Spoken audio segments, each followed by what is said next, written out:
Yo l'équipe, j'espère que vous allez tous super bien. Aujourd'hui on se retrouve pour l'obligatoire tier list du mois, donc la tier list de juillet aujourd'hui. Si pour ceux qui sont nouveaux sur ce format, en gros cette tier list, ce qui se passe c'est que je vais faire une tier list de tous les exos que j'ai testés pendant un mois. Et à la fin de l'année, donc là à la fin de 2025, je ferai une tier list où je reprendrai tous les exos de toutes les tier lists mensuelles pour, a posteriori, tu vois, après plus de mois de recul, dire ce que j'en pense, est-ce que ça vaut le coup, etc. Alors, premier exo, je crois que c'est des tractions normales, mais lesté délesté. Alors le lesté délesté c'est bien. Là au point où j'en suis, alors c'est du lesté délesté avec un élastique assez lourd. Donc l'impact que ça a, c'est que tu changes vraiment beaucoup la courbe de résistance. Je pense que le meilleur rapport que tu peux avoir avec du lesté délesté, là où ça peut devenir vraiment estière, c'est quand tu as genre un élastique de 5 kg qui va te changer juste assez la courbe de résistance pour que ce soit une variante différente et que tu aies un stimulus vraiment différent, mais pas au point où ça te change complètement d'exo, tu vois. Ça reste intéressant à mon avis, mais comparé à le lesté délesté dont je te parle, j'aurais tendance à le mettre plutôt en B tier, alors qu'avec un petit élastique ce serait plutôt S tier. Bon, ensuite on a les classiques, les pompano. Ça je les utilise pour maintenir ma force sur les dips parce que actuellement je ne peux pas pratiquer les dips comme je le veux. Donc là je vais recréer une colonne, je ne sais pas, donc on va trier entre S, A, B et F. F pour les exos nuls et colonne je ne sais pas parce qu'il y a des exos où je suis pas sûr. Là, de ce que j'ai vu du transfert que ça a eu sur les mois précédents, j'aurais tendance à le mettre encore une fois en S tier, comme le mois précédent. Le mois précédent je l'ai mis en S tier, là je le mets en S tier, mais on aura un retour quand j'aurai mes barres de dips faites sur mesure. Donc ça c'est dans les projets en gym, c'est ce que je suis en train de financer. Si vous voulez m'aider à le financer, n'hésitez pas à aller me donner un peu de sous sur Ko-fi ou me prendre un coaching, me faire travailler, c'est encore mieux. C'est avec plaisir que je vous aide, tu vois, que je vous aide en échange d'une rémunération absolument raisonnable. Aussi, petit détail que j'ai pas dit au début de la vidéo mais qui est important, sur ces vidéos, je prends absolument des retours de la communauté. Là, vu que l'autre vidéo est sortie il n'y a pas longtemps, j'ai pas eu le temps d'en avoir. Mais si vous avez des exos que vous avez testés, que vous voulez que je rank, que je teste et que je rank, n'hésitez pas à me les envoyer sur Insta ou quoi, ou même à me les citer en commentaire. Et pareillement, vu que je coach pas mal et que j'ai pas mal de coachés, des fois, certains qui ont des objectifs spécifiques, je vais leur faire expérimenter des exos. Vous retrouverez ces mecs-là et ces exos-là dans la tier list, même si moi, des fois, je les ai pas testés.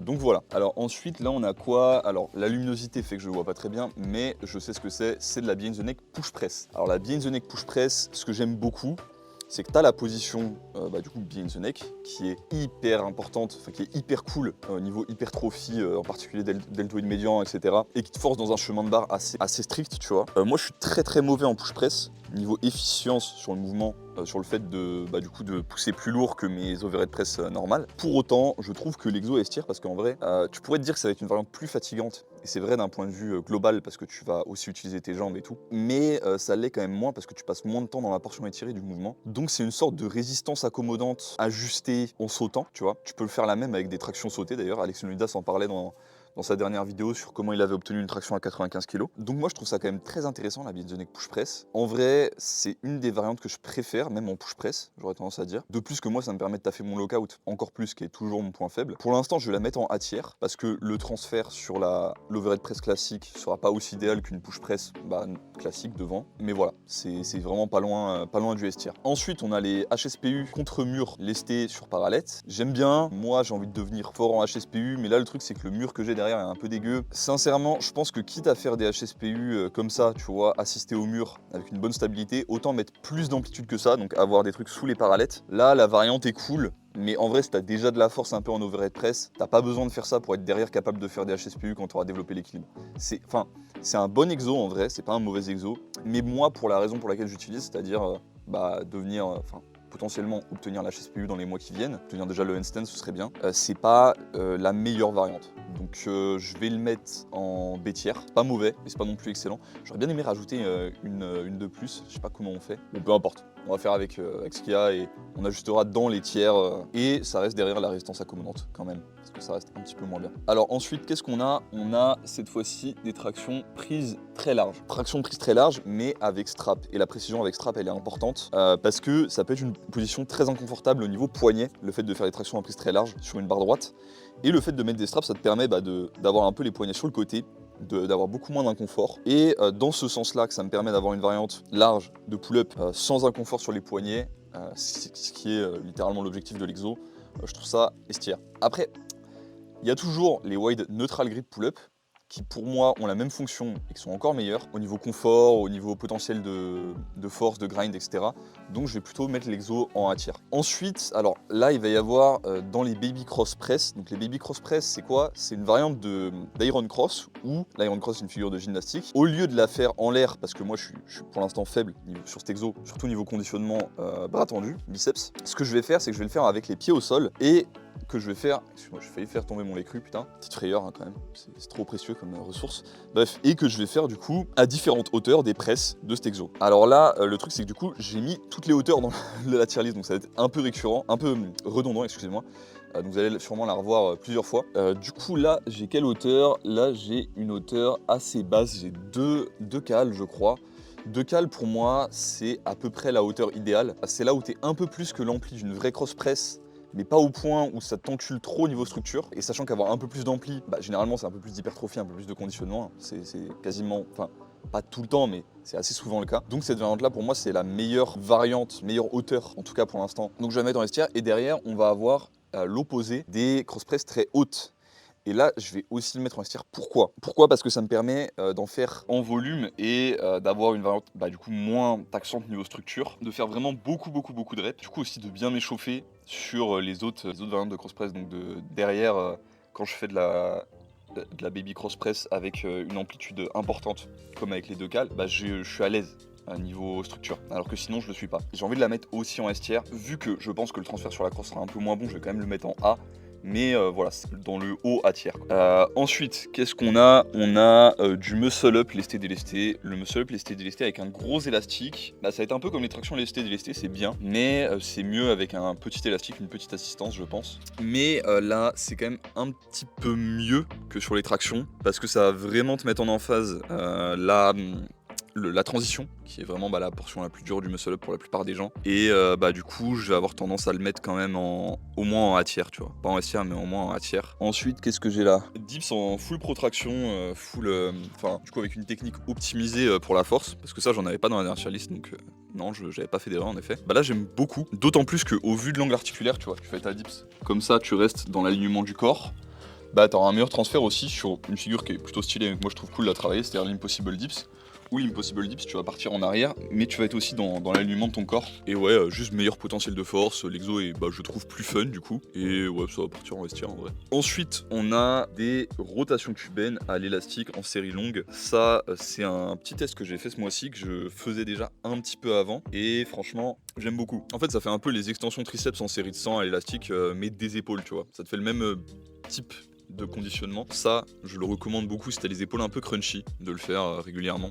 Pourquoi pas même tous les jours, tu vois. Une rotation cubaine, je te dirais plutôt de le faire un jour sur deux, parce que même en série de 100, ça peut être assez demandant. Mais ouais, ça va partir en S tier parce que c'est vraiment excellent. Ensuite, on a le Zercher Deadlift. Bon, pour ce que ça te permet, si toi, par exemple, t'es lutteur ou t'es quelqu'un qui veut être fort en grappling, ce genre de choses, qui veut avoir une chaîne postérieure, un bas du dos puissant, des fessiers puissants, etc., c'est un exo S tier. Par contre, il va avoir des demandes de mobilité et de conditionnement qui vont faire que tu vas devoir être patient. Tu vas devoir être prudent sur l'exo. Moi, j'aime beaucoup, donc ouais, pour l'utilisation que j'en fais, c'est-à-dire, moi, c'est juste me reconditionner un petit peu le bas du dos dans des positions arrondies comme ça, vu que ça fait longtemps que je le travaille plus trop, je fais plus trop de jambes, c'est quand même pas mal du tout. Après, c'est pas aussi bien qu'un ZSLDL, par exemple, un Zercher Straight Legged Deadlift, pour taffer ma mobilité, et vu que moi, c'est plutôt pour ça, je vais le mettre en A tier, quoi. C'est bien, mais peut mieux faire pour l'utilisation que moi j'en fais. Ensuite, qu'est-ce qu'on a? On a des tractions, mais en prise serrée. Traction en prise serrée, je vous avais dit que c'était de la merde dans la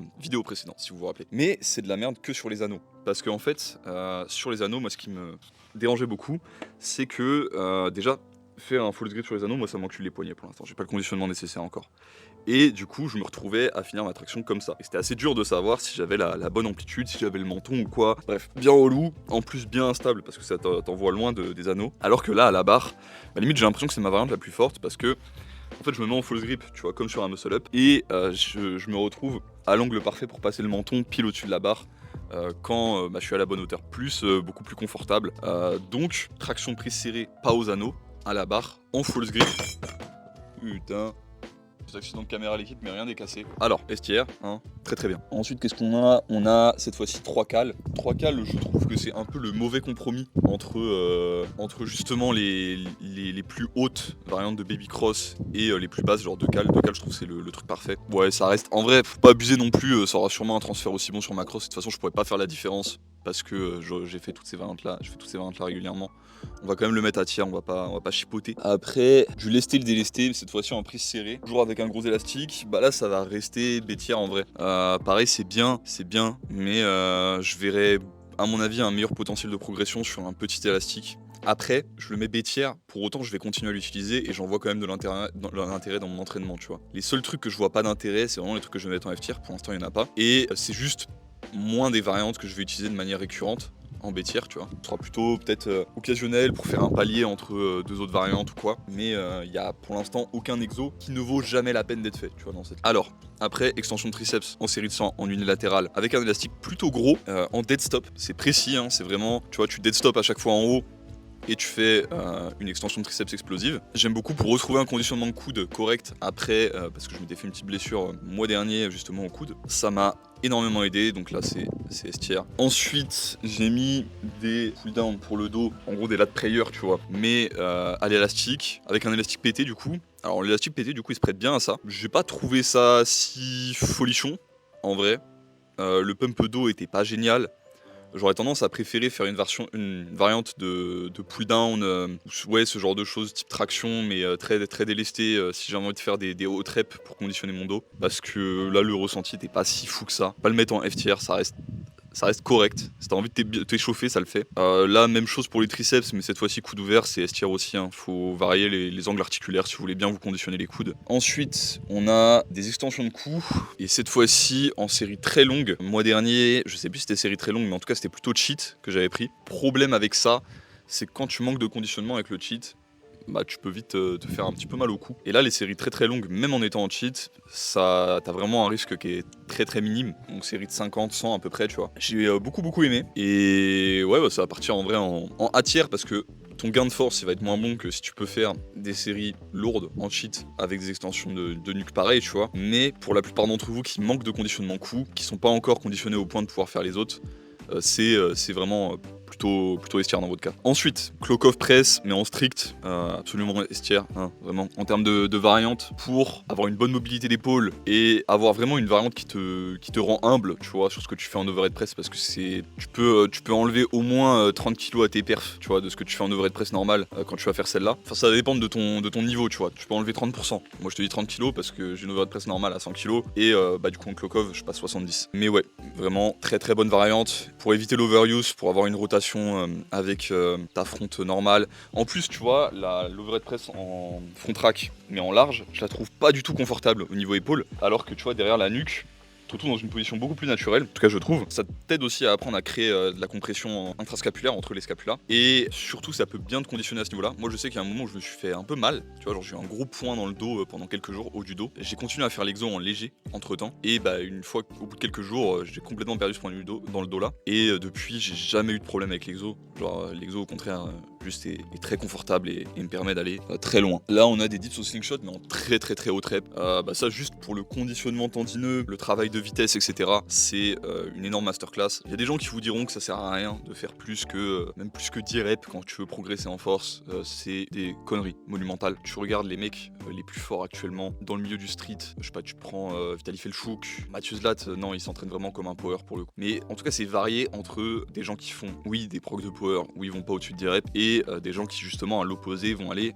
plutôt sur des hauts reps ou en tout cas faire beaucoup de volume. Et ouais, moi je trouve que c'est une énorme masterclass niveau conditionnement tendineux. Ça aura pas autant de transferts que des dips slingshot en lourd pour l'aspect travail de lockout, etc. Pareil au niveau du coup conditionnement de force en dépression scapulaire, etc. Donc ça va aller en A tiers, mais ça vaut le coup d'être fait. Ensuite on a les Kimura Raise allongés. Ça pareil, je vais pas revenir trop sur l'exo, j'en ai déjà parlé sur ma chaîne. En gros c'est un exo de conditionnement pour la rotation interne. Souvent tes coachs vont te dire que la rotation interne, il n'y a pas besoin d'en refaire parce que t'en fais déjà dans de la chest press, dans du développé couché, des dips, etc. Oui, tu fais de la rotation interne d'épaule. Pour autant, le fait de l'isoler permet de renforcer les structures et c'est quand même, pour moi, quelque chose de valable. C'est pas aussi important, par exemple, de la rotation cubaine, qui va fait la rotation externe d'épaule, que elle, tu pratiques en vrai quasiment jamais quand tu fais des mouvements de muscu classiques. Mais voilà, ça, pour moi, c'est nécessaire pour avoir un bon conditionnement et que ça se passe bien long terme. Donc je vais quand même le mettre en A tier. Pas S tier quand même, parce que c'est pas aussi essentiel, tu vois, que quelque chose comme des rotations cubaines. Mais c'est vraiment pas mal. Ensuite, curl classique, curl biceps. Là, à vrai dire, je sais pas trop pourquoi j'ai fait exo. Si tu veux des gros biceps, c'est bien. Moi, je m'en bats un peu, enfin, j'en ai un peu rien à foutre d'avoir des gros biceps. Hein. J'ai déjà des assez gros biceps. Maintenant, je veux juste qu'ils soient conditionnés pour pouvoir avoir une crosse. Donc, dans mon cas, en vrai, c'est plutôt éventuellement pour le petit bénéfice de prévention de blessures que ça peut avoir sur les tractions, le deadlift, etc. Pas F tier, mais on va dire que c'est vraiment low B tier, tu vois. Je l'aurais bien mis en D s'il y avait un D. Wall sit. Lesté pour les genoux, donc pour le conditionnement des genoux. Alors là, je sais plus si c'est le wall sit haut ou bas, il me semble que c'est le wall sit haut. Énorme masterclass pour revenir à une bonne santé de genoux, si t'en as pas une actuellement. Moi, j'ai jamais eu de problème de genoux. Je l'ai plutôt fait pour les bénéfices de conditionnement et justement pour ne pas avoir de problème de genoux long terme. Mais ouais, l'isométrie lourde comme ça, c'est trop bien. Si tu veux squat longtemps dans ta vie, ou même en termes de mouvement de rééduc, pour quelqu'un qui a eu un problème niveau tendon patellaire, etc., c'est vraiment S tier. Dans mon cas, en vrai, c'était plutôt B tier parce que c'était juste petit bonus. Ensuite, on a le chitro en unilatéral. Le chitro en unilatéral, c'est S tier. Pourquoi? Parce qu'en fait, t'as un mouvement stretch-based qui va certes avoir un peu de fatigue axiale, mais en vrai, vu que t'as 3 points d'accroche entre ta main, ton genou et ton autre jambe, franchement ça va, qui va taffer un petit peu les obliques en bonus et qui va te permettre de mettre extrêmement lourd et d'être très satisfait de tes performances. Donc en vrai, S tier, hein. Avec une haltère ajustable, je suis allé jusqu'à 115 kg x 3 sur cet exo ce mois-ci. C'était fun, c'était très très fun. Alors là, on a encore une hauteur de plus que le banc, du coup. Pareil, ça va aller en low à tiers au-dessus même de celle à 7 cales, donc la hauteur de banc. Parce que tout simplement, ça me permet de mieux m'échauffer. Et même si des fois ça arrive que quand je suis à 7 cales, donc je mesure en nombre de cales, le banc c'est l'équivalent de 7 cales de hauteur par rapport aux anneaux. Les anneaux, je les mets toujours à la même hauteur par rapport au sol, 85 cm. Toujours avoir un mètre à ruban quand tu t'entraînes comme ça, faut être précis. Si des fois ça m'arrive à la hauteur de banc d'avoir des petites gênes quand je m'échauffe, à 8 cales, c'est jamais le cas. Donc parfait. Ensuite, on a des pompes anneaux. Ah mais je me suis trompé, les autres c'était avec élastique. Avec élastique, donc en résistance accommodante. Là, ça me permet encore plus de taffer le lock. Donc pareil, le transfert sur le lock sur ma dips sera à mon avis excellent. Ça me baisse aussi un peu le niveau de fatigue. Et donc pareil, ça va aller en S tier avec à peu près au même niveau que les push-ups classiques. Hein. Franchement, pas ni plus ni moins. Ensuite, on a curl incliné. Alors là, je vais le mettre plutôt en A et B tier parce que du coup pour le conditionnement biceps, c'est quand même cool. T'as un petit effet biceps bras tendu, enfin pas high B tier du coup, mais juste au-dessus du curl biceps normal. Ensuite, on a la BTN press strict cette fois-ci. Là, pareil, en vrai, ça va être vraiment un exo S tier pour le transfert que ça va avoir sur ton OHP classique. Si t'as un body, pour ce que ça va te permettre au niveau développement deltoïde médian, etc. Il n'y a pas meilleur exo, tu vois. Les élévations latérales à côté, c'est du pipi de chat. Vraiment, faites de la behind the neck press. La behind the neck press, c'est trop une putain de masterclass. Ensuite, on a encore, voici 6 cales, je crois. Bon, low à tiers, hein, on va pas se casser la tête. Ensuite, on a un de mes exos préférés, une de mes découvertes préférées du mois, c'est-à-dire la JM press aux anneaux. Donc là, je mets même hauteur que pour mes push-ups lestés. Donc j'ai une petite inclinaison quand même. Et je me fais de la JM press avec les anneaux. Et là, en fait, le confort que ça te permet niveau coude. Donc si t'es un peu gêné quand tu fais de la JM press ou des extensions triceps, des skull crushers, barre droite ou quoi, vu que moi j'ai pas encore de barre Z dans mon home gym, le fait de faire ça aux anneaux c'est vraiment incroyable et ça va partir en S tier. C'est vraiment un de mes exos préférés du mois. Pec fly aux anneaux, c'est 100 kg x 1 ce mois-ci. Toujours une énorme masterclass. Ça me permet d'avoir un mouvement plutôt basé sur contraction base, tu vois, genre basé sur la portion pas étirée du mouvement, portion contractée du mouvement. On dirait pas parce que tu vas comme un pec fly classique. En plus de ça, volontairement, moi je m'arrête un petit peu avant d'être sur un gros étirement pour avoir vraiment un mouvement contraction basé sur la contraction. Je peux lester de fou et qui me permet du coup d'avoir une variante plus low fatigue, qui me conditionne aussi le sternum. Donc voilà, pour moi c'est un très très bon exo. Peut-être que je changerai d'avis dessus, mais moi quand on avait marre sans machine de pas trouver de variantes qui sont plus axées sur la contraction pour les pecs, là j'ai trouvé et là je suis très content. Isométrie sur le curl biceps, pas mal. Pareil, je le faisais un peu quand je m'ennuyais avant d'avoir certains équipements, du coup c'est pas aussi intéressant que le reste. En soi, si tu t'en sers pour du strict curl, c'est bien. Si tu as une portion dans ton mouvement où tu grindes beaucoup et que tu as envie du coup de faire l'isométrie à ce point-là, c'est très très bien. Moi je le faisais parce que j'avais quelques gènes niveau biceps, donc en soi c'était pas si mal que ça, mais j'ai trouvé de meilleures variantes. J'ai envie de le mettre en F-tier parce que dans mon cas il était pas utile. Dans ton cas, il peut l'être si tu l'utilises pour du strict curl ou quoi. Ensuite, on a, là ça va être comme un peu avec le slingshot, mais version overhead press, donc du lesté délesté à l'overhead press en très très haut rep. Là, je vais le mettre comme le slingshot en A-tier. Le conditionnement est juste fou, le conditionnement est absolument zinzin. Par la suite, on a détraction, supination, triple posé. En vrai, c'est un peu too much. Ça passe en B-tier, hein, mais c'est pas ce qu'il y a de plus phénoménal. Dead hang, ça m'a fait beaucoup de bien. Niveau décompression, coude, poignet, épaule. Bas du dos, en vrai, ça va maintenant. Mais la décompression, c'est pas que pour le bas du dos. Et dans ce sens-là, ça va aller en S-tier parce que c'est vraiment un très très très bon exo. Ensuite, on a chin-up anneau, pareil, lesté délesté. Encore une fois, c'est un peu trop de délestage. Alors je vais recommander des élastiques parce qu'en fait j'ai pété quasiment tous mes élastiques sauf un élastique lourd. C'est pour ça que j'ai fait que des variantes de lesté lourd. Donc encore une fois, c'est bien. Je préférerais une variante avec un peu moins de délestage. Deadlift en haut rep, bon tu te sens très puissant. En touch and go, le deadlift touch and go, c'est S-tier, tu vois. Le deadlift classique de power, c'est bien, mais au niveau hypertrophie, au niveau potentiel de force, potentiel de grind, c'est bien aussi, mais t'as quand même une petite limite, tu vois. Alors que le deadlift touch and go, tu peux vraiment aller chercher loin. C'est plus une variante un peu style strongman, mais moi, généralement, faire du deadlift touch and go, ça me fait plus progresser sur mon deadlift normal que faire du deadlift normal. Ce qui est logique, hein. Tu gardes le stretch réflexe, t'as un petit peu d'aide en bas de rep, ça te permet d'aller chercher plus loin dans l'effort. Donc ouais, S-tier, gros S-tier. Avec strap évidemment. Ensuite, on a du pec fly allongé en dead stop. C'est une bonne variante. Je vais la mettre à tiers, mais niveau fatigue, en fait le problème c'est que ça m'a créé des courbatures à l'avant d'épaule. Alors que le but c'était plutôt de taffer les pecs, tu vois, de faire une variante de pec fly. En vrai, j'ai vraiment envie de le mettre en B-tier parce que c'est pas un exo que j'ai kiffé, que je pense que je reproduirais, pas très confortable. Ensuite, qu'est-ce qu'on a là, on a de l'OHP, il me semble, en prise semi-large. En fait, là encore, je vais le mettre en high à tiers parce que c'est pas autant un grip faible pour moi que le behind the neck large. Mais tout ce qui va être, quand tu veux devenir fort sur un mouvement, que ce soit traction d'ailleurs ou overhead press, tout ce qui va être aller défoncer tes points faibles, donc tes grips faibles, ça va toujours très très bien payer niveau long terme et niveau aussi prévention de blessures. Donc là je suis très content de l'avoir fait et voilà. 4Co, il me semble que c'est encore du 4Co. Ouais, 4Co full colonne, là je l'ai déjà listé dans la tier list précédente, hein. Ils reviennent.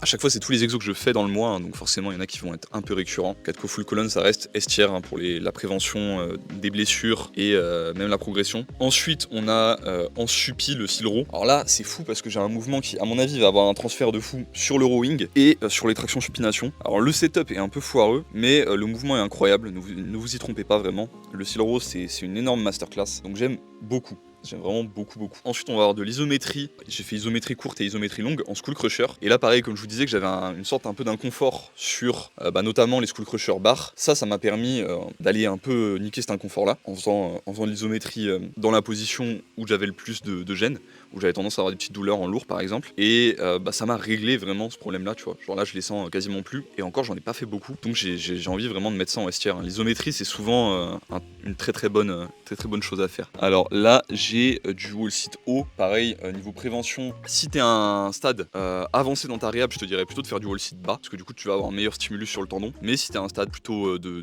début, que ton tendon patello-fémoral il est bien enculé, vaut mieux commencer avec du wall sit haut, parce que du coup la quantité de strain sur ton tendon va être beaucoup plus léger et tu pourras te le permettre. Ensuite, on a des extensions de triceps, mais en lourd cette fois-ci, à l'élastique. Et là j'aime beaucoup parce qu'encore une fois, les gars, les mouvements basé sur la contraction, avec une courbe de résistance qui te met en avant la contraction dans le mouvement. Dans la courbe de résistance, c'est très bien. C'est vraiment très bien niveau conditionnement. C'est beaucoup moins fatigant, donc tu peux te permettre d'avoir ça en plus de tes mouvements basés sur l'étirement. Si tu fais que des mouvements basés sur l'étirement, tu vas à un moment favoriser les tendinites, ce genre de conneries. Tu peux le faire si tu as un volume raisonnable, si tu es plutôt débutant, mais plus tu vas avancer, plus tu vas aussi faire de volume, chercher de méthodes de progression, plus tu vas avoir besoin de ce genre de mouvement plutôt basé sur la contraction. Et moi là pour les triceps, j'ai vraiment trouvé ça incroyable.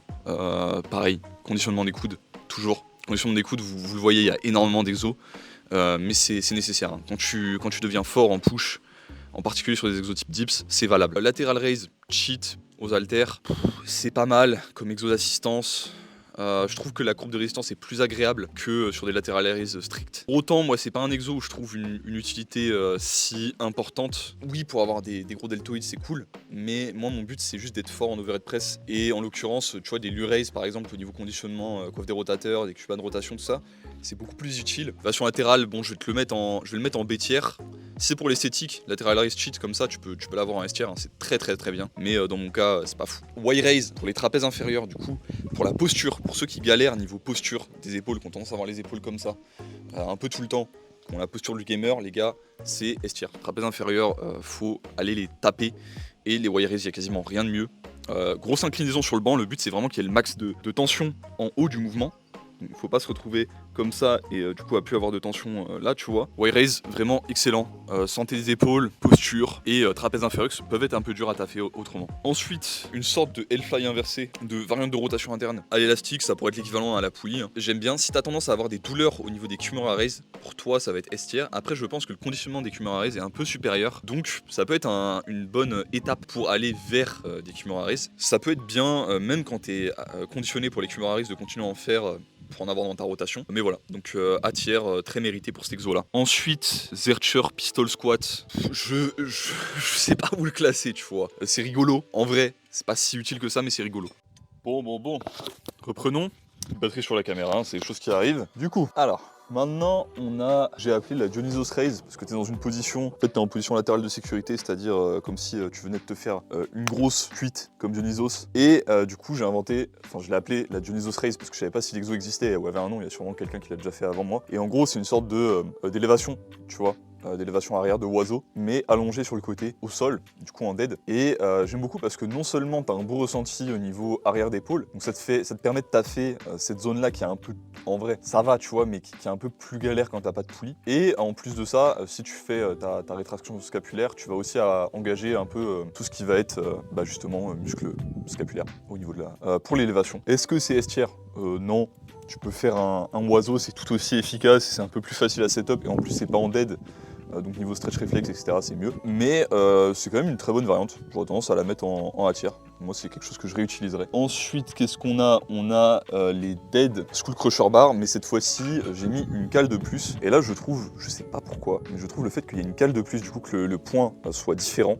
Je trouve l'exo extrêmement inconfortable, beaucoup moins valable. Là, je vais limite le mettre en F tier parce que je pense que je le referai pas du tout. Peut-être avec plus de cale, ce sera plus confortable, ou avec 0 cale, comme je le faisais avant. Maintenant, Bulgarian Split Squat en ce que j'ai appelé un ghetto hatfield, parce que le hatfield c'est quand t'as les deux mains sur les trucs pour tenir, tu vois. Et bah là j'ai qu'une main pour tenir et une autre sur la barre pour me stabiliser, avec wrap sur les genoux. Énorme masterclass, ça te permet de pousser vraiment lourd dans l'exo pour moi me garder un peu les jambes solides, vu que ça va être quand même pas mal de fessiers mais aussi pas mal de quad. Très bon exo. Ensuite on a les pull apart à l'élastique en série longue, en série de 100. Pareil, S tier, hein. Franchement, c'est moins fatigant du coup par exemple que les cubans de rotation. Donc que ce soit au niveau récupération épaule ou récupération scapula, que tu sois blessé à l'un ou à l'autre, de toute façon les deux sont liés niveau complexe, c'est excellent. De toute façon vous le savez à quel point je suis très pro élastique en série de 100 pour tout problème de conditionnement. Alors ça ne règle pas tout, hein, mais c'est un très bon outil. Ensuite, qu'est-ce qu'on a ? On a le Silro, mais cette fois-ci en large, en prona. En vrai, j'ai envie de le mettre en S tier aussi, hein, le Silro large, alors le Silro serré prona, je trouve ça vraiment pas confortable. Sur la fin d'un pli et tout, tu te retrouves avec un truc un peu, avec une courbe de résistance un peu baisée, dans le sens où elle est très facile en bas et très dure en haut. Là, je trouve qu'on a vraiment le bon équilibre avec le large, et voilà. Ensuite, on a le reverse close grip, floor press, c'est... Alors en fait, je vais le mettre en F tier parce que mon setup a fait que j'ai failli me faire une oreille de Dagestanais. Je sais pas si vous aurez la vidéo. Mais voilà, j'ai fait un fail, je me suis pris le truc sur la tête et tout. Mais avec un bon setup, avec un rack, ce serait peut-être quelque chose comme A tiers à peu près. Parce que je trouve que l'angle articulaire fait que le transfert sur la dips doit être bon, doit être même très bon. Après, parce que moi c'est pour ça que je fais la plupart des mouvements de push, hein. C'est pour avoir soit du transfert sur la dips, soit sur l'overhead press, hein. Donc faut être clair là-dessus. C'est comme ça que vis-à-vis de ça que je rank mes mouvements. Donc voilà, ça reste je l'ai mis en F juste parce que là c'était dangereux. Mais ça reste à revoir. Rotation cubaine, j'ai fait que de vous rabâcher que c'était bien, S tier évidemment. Ensuite, Ensuite, bench sans rack, pareil, F tier, hein, franchement. Faire du bench quand t'as pas de rack, et en plus quand là le sol est instable et tout, c'est de la merde.